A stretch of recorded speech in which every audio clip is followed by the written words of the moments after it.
Okay जी, next curve जो हम discuss करेंगे वो है left ventricular volume curve. For 70 इधर बोर्ड पे वापस फोकस। अभी हमने कौन सी कर्व डिस्कस की है? एओर्टिक। अब है लेफ्ट वेंट्रिकुलर वॉल्यूम, जरा फोकस। तो एक बात तो अभी पक्की है, अगर हम लेफ्ट वेंट्रिकुलर वॉल्यूम की बात कर रहे हैं, आइसोवॉल्यूमेट्रिक कॉन्ट्रैक्शन में क्या होगा? सेम, ये लाइन ऐसे होगी सीधी। और आइसोवॉल्यूमेट्रिक रिलैक्सेशन में भी क्या होगा? सेम। मतलब यहां हम ऊपर नीचे नहीं बना सकते। इसका मतलब है चेंज किस में आ रही होगी? इजेक्शन के अंदर, और किस में आ रही होगी? फिलिंग में। वैसे मुझे कॉमन सेंस करके बताओ जरा, मुझे नहीं पता आप लोग क्या उसको बताओगे। वेंट्रिकल का वॉल्यूम, वेंट्रिकल में ब्लड का वॉल्यूम, गौर से बात सुननी है, ये आइसोवॉल्यूमेट्रिक कॉन्ट्रैक्शन के शुरू में ज्यादा होगा या आइसोवॉल्यूमेट्रिक रिलैक्सेशन के शुरू में ज्यादा होगा?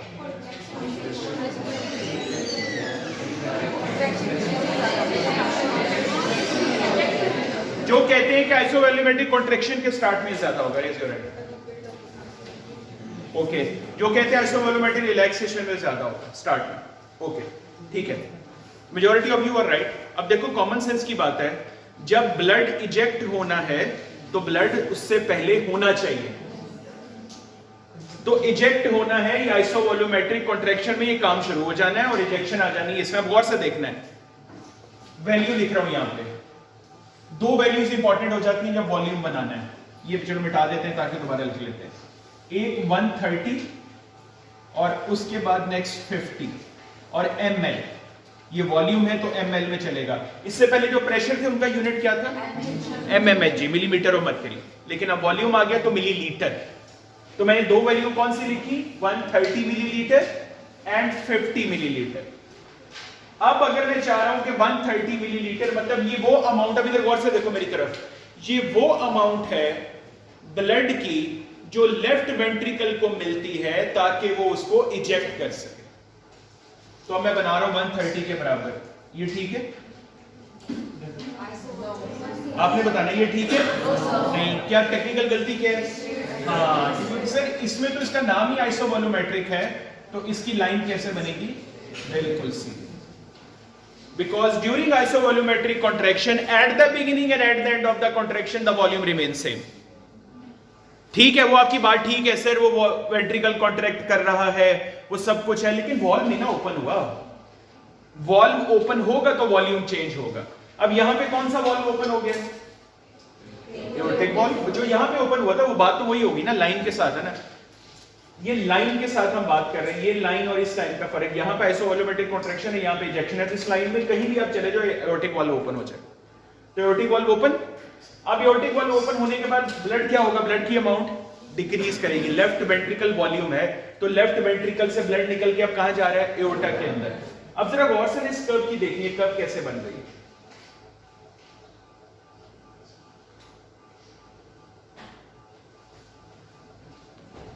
अच्छा, ये है वो जो सही कर्व है। अब मैं एक और कर्व बनाता हूं, आपने मुझे फर्क बताना है, क्योंकि ड्रॉ करते हुए टेक्निकल मिस्टेक है। एक और कर्व बनाता हूं।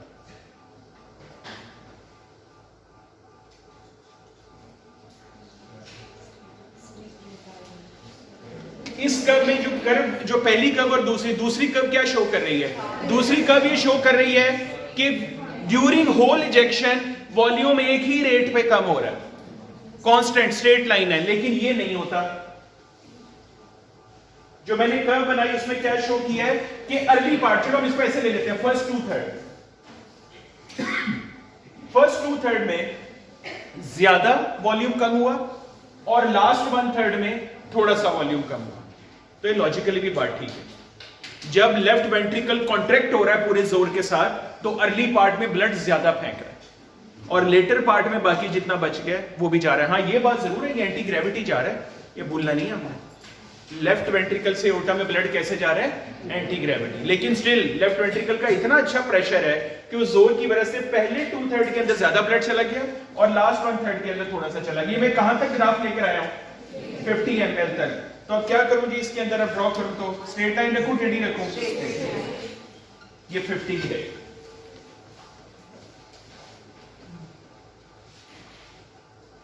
एक क्वेश्चन बनता है यहां, पता नहीं कोई करेगा कि नहीं, मैं वेट कर लेता हूं 15-20 सेकंड।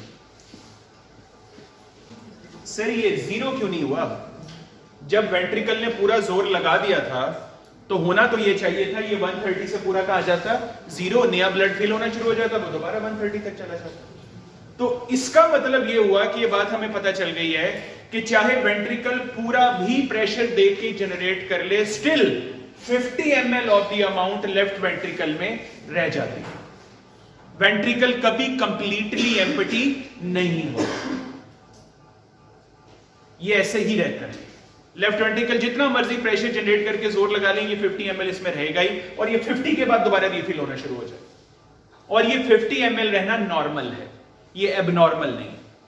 हाँ, अगर 50 से ज्यादा रहना शुरू हो गया then it is a concern. वो अभी मैं बताता हूँ, हमारा एक सर्कुलेशन की तरफ एक बात जा रही है, मैं उस तरफ आता हूँ। थोड़ी सी एक दो बातें वहां पे बतानी है मैंने, बाकी मैं इंशाल्लाह सर्कुलेटरी फिजियोलॉजी में बताऊंगा। पहले मैं एक कर्व ड्रॉ कर दूं, फिर उसकी तरफ आते हैं। अच्छा जी, अब इस कर्व को कहां लेके जाने वापस? अब अगेन, अब मैं एक्चुअल कर्व बनाता हूं और फिर मैं बताता हूं आप लोग गलती क्या करते हो, ये देखना है गौर से।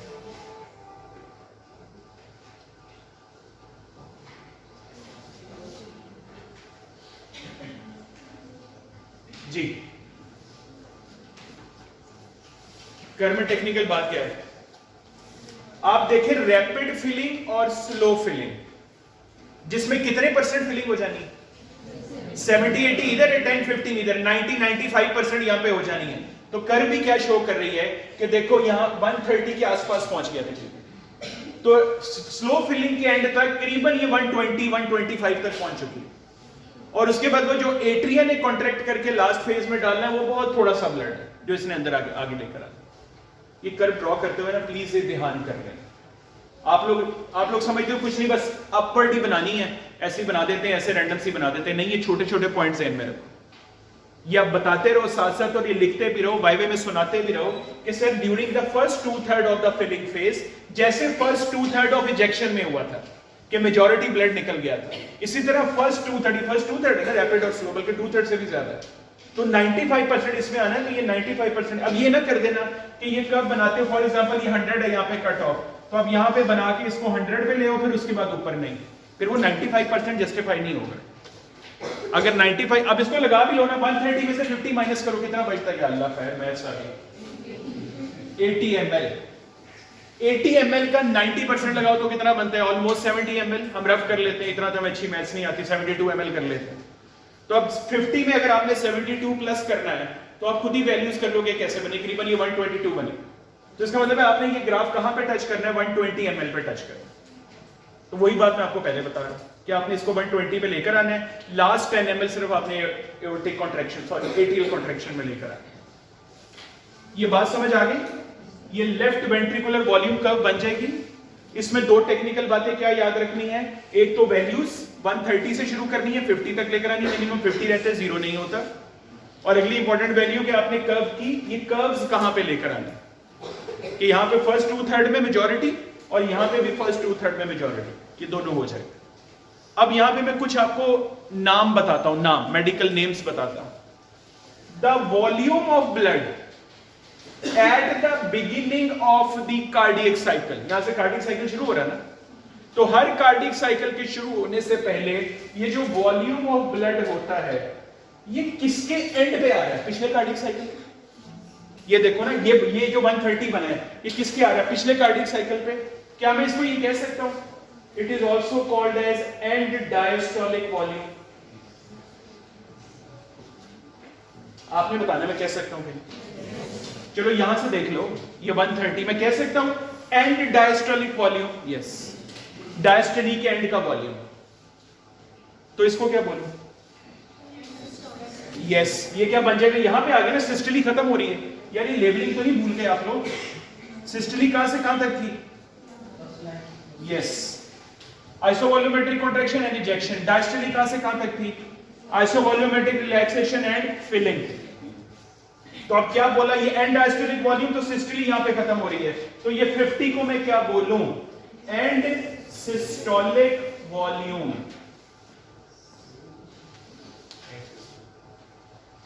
मैंने लिख इधर दिया सिर्फ, लेकिन एक्चुअली ये यहां पे बनती है लेबलिंग, ये यहां पे मुझे लिखना चाहिए, ये क्या हो जाएगा?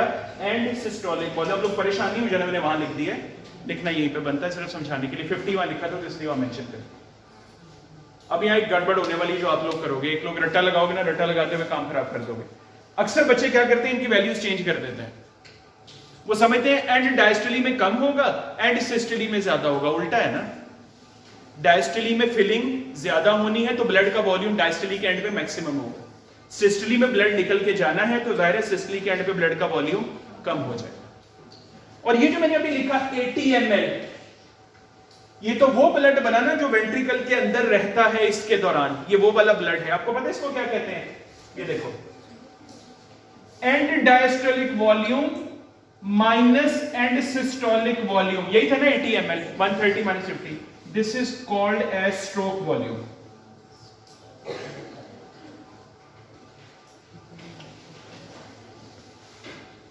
अभी बताता हूं इसके नाम में इसका आंसर लिखा हुआ है। क्या कहते हैं इसको? Stroke volume. देखो जो हार्ट बीट है ना, उसको इस तरह भी कह सकते हैं, with each stroke of ventricle, ventricle की हर बीट के अंदर वो कितना ब्लड एकोमोडेट करता है? 80 ml का।